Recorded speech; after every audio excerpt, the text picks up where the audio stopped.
ચાલો ખેડૂત મિત્રો, આજે આપણે આવી ગયા છીએ ખેડૂતની બરબાદીનો નજારો જોવા માટે. જોઈ લો આ કપાસની હાલત જુઓ. આ જુઓ, આ 2-3 મહિના 3 મહિનાનો કપાસ દેખાય છે. 3 મહિનાની મહેનત કરવા છતાં છેલ્લે ભગવાન પાણી ફેરવી દે. જુઓ આ કપાસની હાલત જુઓ. હજી એટલો બધો વરસાદ તો થયો નથી, તોય આ કપાસની હાલત જુઓ. આ ખેડૂત જુઓ, જો મોટા બજારા શું કરવાનો મૂકો, શું લઈ લેવા આ વસ્તુમાં કહો. જો આ કપાસનું જો, ભગવાન એકઈ રીતે પહોંચવા દેતો ને. આમ નજર કરો, 10 વીઘાનો કપાસ, 10 વીઘાનો કપામાં જો બગાડાઈ ગયો. હા, 10-12 વીઘાનો કપાસ છે. જોઈ લો આ કપાસની આ હાલત જો. આજે તારીખ 3/9/2025, ગામ ધાતુરિયા, તાલુકો મૂડી. જોઈ લો આ કપાસની હાલત સુરેન્દ્રનગર જિલ્લામાં. આમ નજર કરો, જ્યાં નજર કરો એ બધે બગાડ. આમાં શું ખેડૂત બચારા લઈ લો, ખર્ચા કરી આ પરિસ્થિતિ થાય કહો. અને એકવાર વચ્ચે વરસાદે હેરાન કરી ગયો ને અત્યારે આ ઠાર આવે છે. ઠારના લીધે આ કપાસની જો હાલત જો, પીળા પડવા મળી ગયા છોડ, અને બધા છોડ બગડવા મળી ગયા. જોઈ લો આમાં શું લઈ લેવાનું. ખર્ચા કરી ખર્ચાના ઊભા નથી થતા, અને ભાવ પણ નથી મળતા. આ વખત ઠીક છે, સરકારે કંઈક ટેકાના ભાવ સારા બાંધ્યા છે. જો એ કાંઈ આડું બહુ થાય નહીં ને લેવા જાય તો વાંધો નહીં આવે.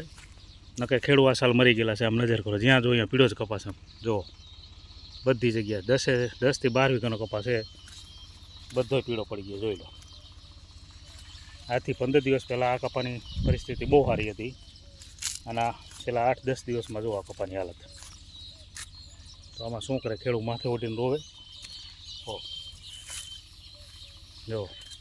અને આ માર તો ખેડૂત સહન કરે, ગમે હોય તો ખેડૂત હસતા મોઢે સહન કરી લે છે. જોઈ લો,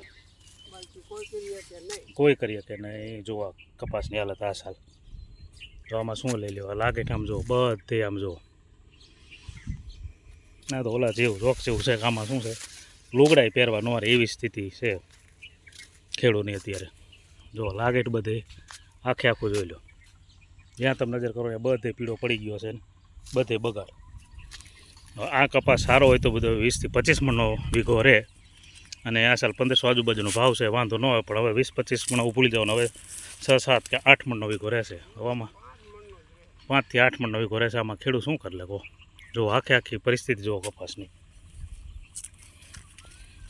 આ સાલ કુદરત કોઈ પણ રીતે કપાસમાં ખેડૂતને જીતવા દેશે નહીં. જોઈ લો આ નજર કરો, જ્યાં જો પીળો એકદમ કપાસ. જો આજે તારીખ 3/9/2025, જો બધે જ્યાં નજર કરો અહીંયા બધે પીળો. જો એક આપણે આગળ જોઈ અહીંયા પણ એવું થઈ ગયું છે. જોઈ લો, જો આ પેલે જૂના જમાનામાં આ વાવતા હતા આપણે ગઈઢા, પણ ખાવાનું થતું હતું, એમાં વાપરવાનું ન થાય.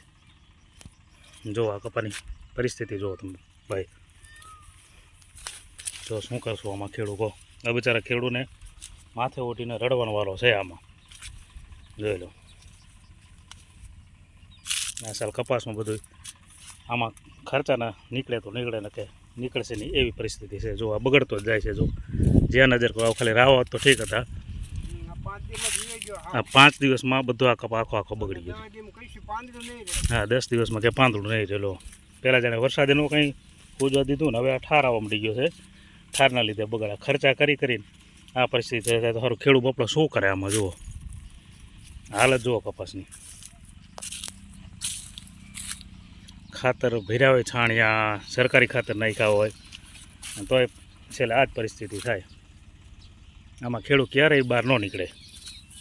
જો આ પરિસ્થિતિ જો, હજી તો આ કપા કમ્પ્લીટ હજી 2 મહિના સુધી રહેવો પડે, ત્યાર પછીની આ પરિસ્થિતિ. પણ અત્યારથી આ વસ્તુ થઈ ગઈ છે. હજી 2.5 થી 3 મહિનાનો કપાસ છે. આખામાં જો, આખામાં બધે બગાડ છે. બધે તમને જ્યાં નજર કરો બધું પીળું થઈ ગયું છે. જો શું કહી ગયો છે કપા. હવે આમ વિચાર કરે છે કે વાવવું તો વાવવું શું, એમ કોઈ વસ્તુનો ભાવ મળતા નથી. જીરું અત્યારે 3300-3400 ભાવ છે. ગો અત્યારે સિઝન નથી, જીરું નથી તોય ભાવ આવા છે. કપાસના અત્યારે નથી કપાતો 1300-1400 ભાવ છે, 1500 વધીને. જો આમાં લેવું શું ને કરવું શું એમ. આમાં એને ખેડૂને આવું થશે તો છેલ્લે ખેડૂતને આપઘાત સિવાય કરવા સિવાય કોઈ રસ્તો નહીં રહે. નજર કરો જો આ કપાસ. હા, અત્યારથી 5 થી 6 હજારનો ખર્ચો આવી ગયો છે એ આ વીઘે.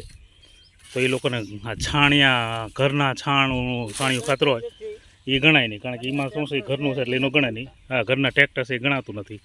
બાકી ટ્રેક્ટર હા એ સિવાયનું બાકી બધું ગણો એટલે કમ્પ્લીટ કાયદેસર 12 થી 15 હજારનો અત્યારે ખર્ચો થઈ ગયો છે. 12 થી 15 હજારનું આમાં કપાસ અત્યારે ન નીકળે. આ પરિસ્થિતિ છે, તમે જોઈ લો. આખામાં આપણે આટો ફેરવો, આખામાં કપાસ પીળો પડી ગયેલો છે, જોઈ લો. હા હા, જો આવો શું કરવાનું, ખેડૂતની પરિસ્થિતિ હાવ અત્યારે નબળી છે. જો સરકાર થોડું આમ જોવે અને કાંઈ ભાવ બહુ વધારે કરાવે તો વાંધો નહીં આવે. બાકી આ સાલ ખેડૂત કપાસમાં મરી ગયેલા છે, એ 100%ની વસ્તુ છે, જોઈ લો. તો મગફળીમાં